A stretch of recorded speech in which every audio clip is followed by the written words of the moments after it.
I should have known better. That's the thing that keeps coming back to me, over and over, like a nightmare on repeat. It's not like I didn't see the signs, I just didn't want to. I guess we all have that instinct, don't we? To brush things off, rationalize them, because the alternative is so terrifying. It was supposed to be an easy hike, just a day in the mountains, nothing special. The two of us had been in Eastern Europe for a week, backpacking, doing the whole off-the-beaten-path thing. We weren't new to hiking either. We'd done trails in the States, even some challenging ones. So when the locals in the tiny village at the base of the mountain warned us not to stray from the main trail, I figured they were just being overly cautious. Superstitious, maybe. But Meg was always curious, always pushing, always wanting to explore the parts of the world no one else bothered to. "What's the point of sticking to the path everyone else walks?" she'd say, and I'd follow her, like I always did. The day started out normal enough. The trail was marked with painted blazes on the trees, and the sun was shining through the dense pines. The air was crisp, the kind that wakes you up, makes you feel alive. We hiked in silence mostly, enjoying the solitude. The trees felt taller here, more ancient, like they'd seen things I couldn't even imagine. There was a sense of stillness, a heavy quiet that settled over everything. After a couple of hours, Meg stopped. She tilted her head, eyes narrowing, and said, "Do you hear that?" I didn't, but I knew that look on her face, the one she got when her curiosity was piqued. "What?" "I don't know. It's like humming, or no, like a buzzing." I stood there for a moment, listening hard. Nothing but the sound of the wind rustling through the trees. "Maybe it's the wind," I suggested, though even as I said it, it felt wrong. It didn't quite explain the way her eyes had gone distant, as if she was tuning into something deeper, something beneath the surface. She smiled at me, that mischievous smile. "Come on, let's check it out." And that's when we left the path. I should have pulled her back. I should have insisted we stick to the plan. But I didn't. I never did. The moment we stepped off the trail, everything changed. I can't explain it. The air felt heavier, the light dimmer, though the sun was still high in the sky. The trees seemed to close in around us, their branches casting long, claw-like shadows. I told myself it was just my imagination, that this was just another forest, no different from any we'd hiked before. But the deeper we went, the worse it got. The buzzing sound grew louder. Not in my ears exactly, but in my head. Like an itch you can't scratch. The trees had these strange carvings on them, crude symbols that looked like a child had taken a knife to the bark. I didn't mention them to Meg, and she didn't say anything either. Maybe we both thought it was just graffiti. That's what I told myself. But then Meg stopped again, and this time her face had changed. It wasn't curiosity now. It was something closer to fear. "Do you feel that?" she asked, her voice small, uncertain. I did. There was something watching us. I could feel eyes on me, though when I looked around, the forest was still empty. But that pressure, that sensation of being seen, it was unbearable. My heart started to race. I forced a laugh, trying to shake it off. "Let's head back. This is stupid." But Meg shook her head. "No, we're close. I know it." "Close to what?" She didn't answer. We walked a bit further, and that's when I saw it. The house. Or what was left of it. It wasn't like any house I'd ever seen. More like a hut, with sagging wooden walls and a roof made of what looked like moss and bones. Yeah, bones. I'm sure of it now. The buzzing in my head had turned into a full-on roar, a pulse of noise that made it hard to think. But Meg didn't hesitate. She stepped toward the house like she was in some kind of trance. "Don't," I called, grabbing her arm. "Meg, we need to leave, now." She turned to me, her eyes wide, and for the first time I saw real fear there. She shook her head. "I can't?" That's when I noticed the marks on the ground. They were subtle at first, just scratches in the dirt, but as I looked closer, I saw they weren't random. They formed a pattern, spiraling out from the house in jagged, twisted lines. And the bones, there were more bones scattered around than I'd realized. Not just animal bones, human ones. Small, delicate, like a child's. My stomach turned. "Meg," I said more forcefully now, "we need to go." But she wasn't listening anymore. She was staring at the house, her body frozen in place. It was like she couldn't move, couldn't break free. I yanked her arm hard, pulling her away, and that's when I heard it. The creaking sound, like wood shifting under pressure. And then, a laugh a low, guttural laugh that seemed to come from everywhere and nowhere at once. I froze. Meg did too. Slowly, she turned to look at me, her face pale, lips trembling. "She's here." My blood turned cold. "Who?" "Baba Yaga," she whispered, her voice barely audible. "The Iron Tooth. She hunts those who stray." I didn't wait to hear more. I grabbed Meg's arm and ran. I don't know how long we ran. Time seemed to blur. The forest twisted around us, the trees looking the same no matter which way we turned. My lungs burned, my legs ached, but I didn't stop. The buzzing was deafening now, like it was inside my skull, ripping me apart. Finally, we broke through the trees and onto the main trail. But Meg wasn't with me anymore. At some point, I lost her. Or maybe she'd lost herself. I screamed her name, but the only answer I got was the wind whistling through the branches. I don't remember much after that. I must have kept running because I found myself back at the village, breathless, disoriented, covered in scratches. I told them what happened, but they didn't need to hear it. They already knew. The villagers, they nodded like they'd seen this before, like Meg was just another name in a long list. We never found her. They searched, of course, but I knew she was gone. Taken by whatever it was that lurked in those woods.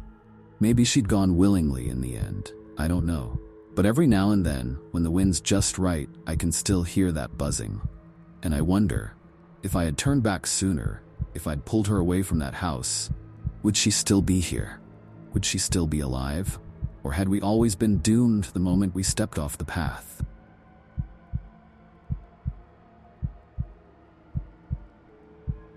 Looking back, I should have known something was wrong the moment I stepped into that valley. But at the time, I didn't see it.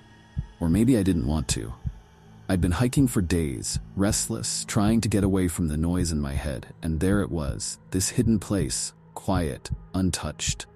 A sanctuary, I thought. Somewhere I could finally breathe. I'd been traveling solo, something I'd done a few times before. Just me and my pack, away from people. There's something calming about it. No phone, no work emails, no distractions. Just you, the trail, and whatever thoughts managed to bubble to the surface. This time, though, those thoughts had been heavier.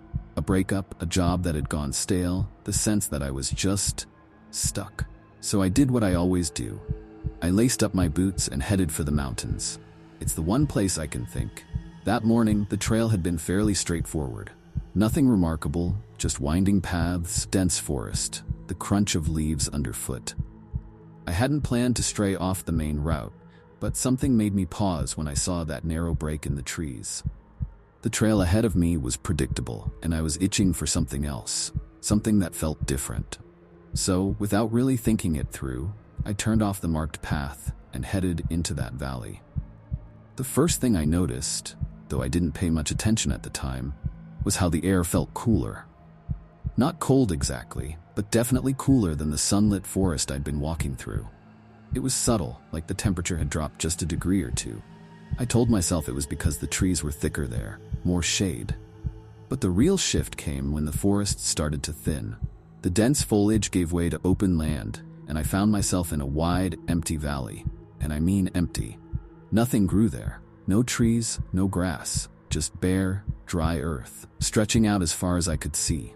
The land had this strange, pale quality, almost gray, like the life had been drained out of it. But I didn't stop walking. It was quiet. Not even the birds or the rustle of wind through leaves, just silence. There was no reason to keep going, no destination in mind, but something about the place pulled me forward. Maybe it was curiosity. Maybe it was the kind of foolishness that comes from believing you're invincible out there. Or maybe it was something else entirely. As I moved deeper into the valley, I noticed this growing heaviness. At first, I thought I was just tired. I'd been walking for hours, after all. But it was more than that. My legs felt heavier, like every step was getting harder to take. The weight in my chest grew too, like there was a pressure building, pushing down on me, making it difficult to breathe. I had to stop and catch my breath more than once, and I remember thinking, this is weird, I'm not out of shape. I pushed the thought aside. Maybe it was the altitude, I reasoned, or dehydration. But that nagging sense, the one that had been quietly simmering in the back of my mind since I stepped into the valley, started to creep forward. Something was off. It wasn't until I noticed the first bones that I really began to panic. I'd been walking for what felt like an hour, maybe more. Time had become fuzzy when I saw them. They were scattered along the ground, half buried in the dust. At first, I thought they were animal bones, just remnants of something that had died long ago. But when I crouched down to look closer, I saw that they were human. A hand, I think, though the bones were so sun-bleached and brittle it was hard to tell.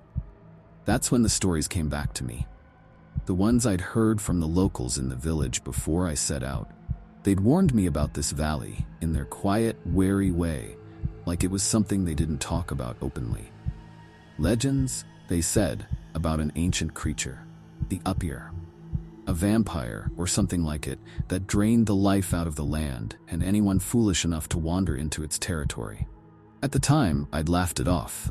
Local myths, right? The kind of spooky tales you tell tourists to keep them from straying too far.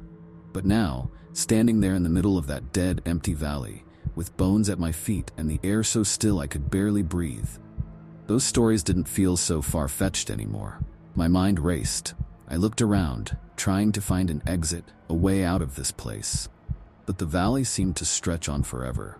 My strength was fading fast. My legs felt like they were made of lead, and the heaviness in my chest had turned into a sharp pain. Every breath was harder than the last. I told myself to stay calm, to focus, but the panic was creeping in, tightening its grip on my throat. The silence around me was absolute now, so oppressive that I could hear my own heartbeat pounding in my ears. I wanted to run, but my legs wouldn't move. I felt like I was sinking, like the ground itself was pulling me down. And then I saw it. A figure standing at the edge of the valley, just a silhouette against the gray horizon. It was far away, but I could feel its presence, cold and watching. It didn't move, didn't make a sound, but I knew it was the Upyer. The thing from the legends, the creature that drained the land of life. And it was watching me. I don't know how long I stood there, frozen in place, staring at that figure. It could have been seconds, or it could have been hours, but at some point, something inside me snapped. A survival instinct, maybe, or just sheer terror. I turned and ran. I don't know where the strength came from. My legs were weak, my lungs burning, but I ran harder than I'd ever run in my life. The valley blurred around me, and all I could focus on was the thought of getting out, of finding the forest again, finding life again. The silence pressed in, the weight of it crushing, but I kept going, stumbling, falling, pulling myself back up. Eventually I reached the tree line. The air was different there, lighter, easier to breathe. I didn't stop until I was deep in the forest, where the sunlight broke through the branches and the ground was soft with moss. Only then did I collapse, gasping for breath, my body shaking with exhaustion and fear. I don't remember much after that. Somehow I made it back to the main trail. I must have walked for hours, maybe even through the night. When I finally reached the village, I was half delirious, my body aching, my mind racing with the memory of that figure watching me, the bones scattered on the ground. I told the locals what had happened, but they didn't seem surprised. They just nodded, as if they'd heard the story before. Maybe they had. Maybe other hikers had wandered into that valley and never made it out. I've thought about going back, not to the valley but to the village, to ask more questions, to see if anyone else has seen what I saw. But every time I consider it, that weight comes back, pressing down on my chest, and I remember the silence, the bones, and the figure at the edge of the valley, watching. I haven't been hiking since.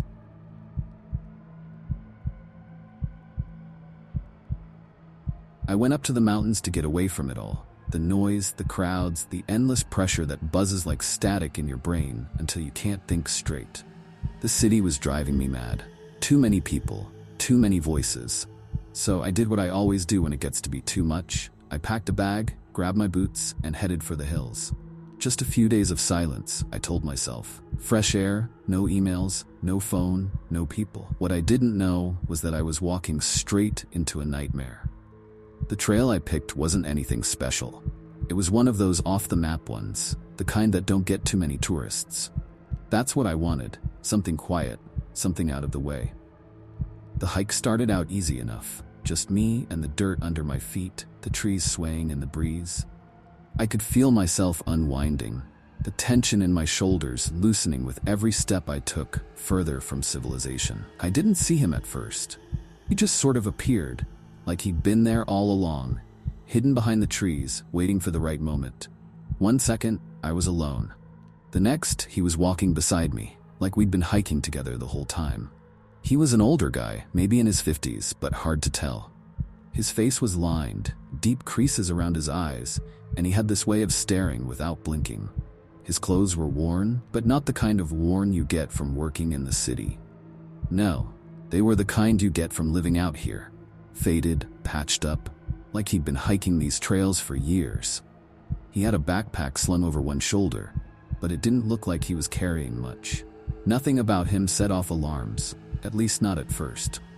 He didn't say anything for a while, just walked along, keeping pace with me. I'm not the kind of guy who likes to talk to strangers, especially not when I'm out here trying to clear my head, so I ignored him at first. But after a few minutes, he started talking, low and slow, like he was telling me a secret. "You ever hear of Koshai?" he asked, his voice barely above a whisper. I glanced over at him. Koshai? The name sounded vaguely familiar, but I couldn't place it. I shrugged. No, should I have? He smiled then, a tight, crooked smile that didn't reach his eyes. Old story, old name, Koshai the Deathless. Immortal sorcerer.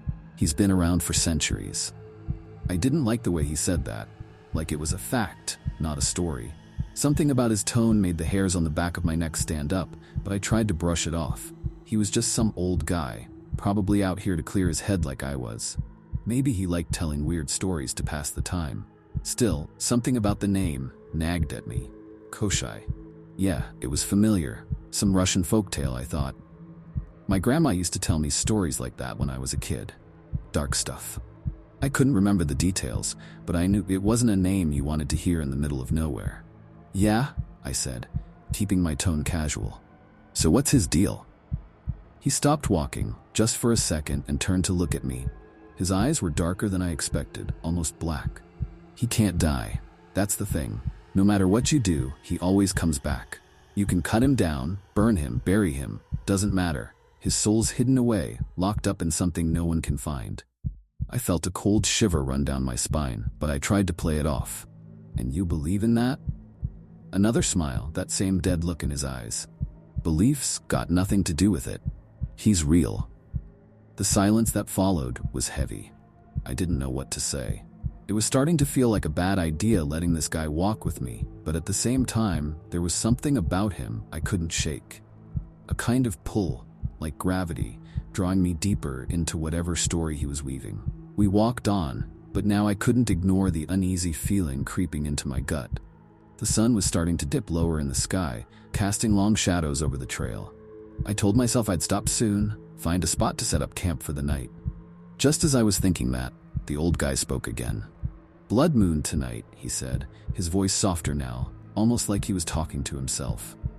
I glanced up at the sky. The sun was setting, casting everything in a deep red hue, and for the first time I noticed the moon hanging low on the horizon. It was dark, almost blood red, just like he said. A blood moon. I'd heard about them before, sure, but there was something eerie about seeing it now, after everything he'd said. The air felt colder. The trees seemed to press in closer around us. I didn't like it. "I'm gonna head back," I said, slowing my pace. "Get back to the main trail." He didn't stop walking. Too late for that. I stopped dead in my tracks. "What do you mean?" He turned then, fully facing me for the first time since we'd started walking together. His face was different now, older, more worn. The lines around his eyes deeper, like they'd been carved into his skin. And his smile, there was nothing human about it, just sharp, cruel. "You're part of it now," he said. I don't know what came over me, but I started backing away, instinct kicking in. My brain was screaming at me to run, but my legs felt like lead. The ground under my feet seemed to shift, pulling me closer to him. The trees, they weren't the same trees. Everything was wrong. I wasn't on the same trail anymore. "What the hell are you talking about?" I demanded, my voice shaking. He didn't answer. He just pointed toward the horizon, where the blood moon had risen higher now, casting everything in that sickly red light. And that's when I saw it. An old stone altar, barely visible through the trees, but there, unmistakable. I don't know how I'd missed it before. My heart pounded in my chest. This wasn't just some crazy guy with a story. This was something else, something worse. The stories my grandma used to tell, they came flooding back all at once. Koshai, the deathless sorcerer, the man who couldn't die, the man who took lives to keep his own going, century after century. I backed up further, my boots crunching on the dry ground. The old guy, no, not a guy, not a man at all, he stepped toward me, slow and deliberate. "I'm not going to be part of this," I said, my voice barely holding together. He didn't respond. He didn't have to. I knew what he wanted. I did the only thing I could think of. I turned and ran. I don't remember much about the run, just the sound of my own breathing, ragged and desperate, and the blood moon overhead, following me like a curse. I didn't look back, didn't dare. I don't know how long I ran for. Could have been minutes, could have been hours. All I knew was that I had to get away, get back to the trail, back to safety. When I finally broke through the trees and found the main path again, I collapsed, gasping for air. The moon was still there, high in the sky, but the red light seemed to have faded, just a dull glow now. I didn't see the stranger again. I don't know if he was real or if I'd imagined the whole thing. But I know what I saw. That altar, the blood moon, it wasn't just a story. I've thought about going back, retracing my steps, but I won't. Not ever. Some things are better left forgotten, better left buried in the dark. And sometimes when the moon's full, I swear I can still feel him watching.